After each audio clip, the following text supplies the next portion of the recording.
Fourth city వెనుక కాంగ్రెస్ భూదందా ఉందని ఆరోపించారు కేంద్ర హోంశాఖ సహాయ మంత్రి బండి సంజయ్. గుర్రంగూడ బోనాల ఉత్సవాల్లో పాల్గొన్న ఆయన కాంగ్రెస్ ప్రభుత్వంపై హాట్ కామెంట్స్ చేశారు. వేల ఎకరాలు సేకరించి దోచుకునే కుట్ర చేస్తున్నారని అన్నారు.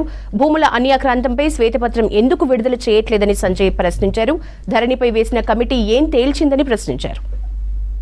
రోడ్ల మీదకి ఎక్కి ఆ రోజు బోనాల పండుగ నిర్వహించుకుంటుంటే నాకైతే చాలా ఆనందం అనిపించింది. ఆ సమాజం యొక్క సంఘటన చూసిన తర్వాత చాలా మంది వాగుతూ ఉంటారు, ఇది మా అడ్డా, ఇది మీ అడ్డా అని.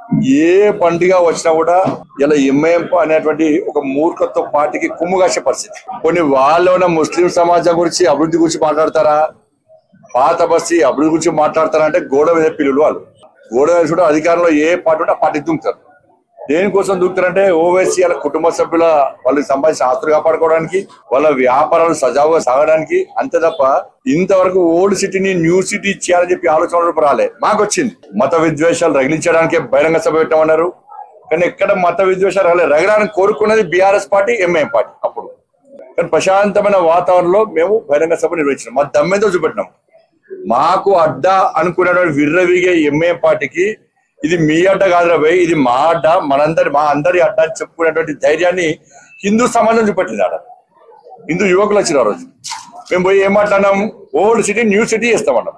ఆ అవకాశం మాకు ఇవ్వని చెప్పన్నాం. ఓల్డ్ సిటీ న్యూ సిటీ కావాలనుకున్న ప్రతి వ్యక్తి బీజేపీ సపోర్ట్ ఇవ్వని చెప్పన్నాం. ఇది మనం చేసింది. ఇవాళ ఏమైంది, ఇవాళ కాంగ్రెస్ పార్టీ అధికారంలోకి వచ్చింది. 33 కోట్ల రూపాయలు రంజాన్కి ఇచ్చారు. 33 కోట్ల రూపాయలు రంజాన్ కు. మేమేమో సరే ఇస్తాయని మాకేం అభ్యంతరం లేదు. 2,40,00,000 రూపాయలు జమాతే ఇస్లాంకి ఇచ్చారు. ఎవరికి ఉపయోగపడుతుంది?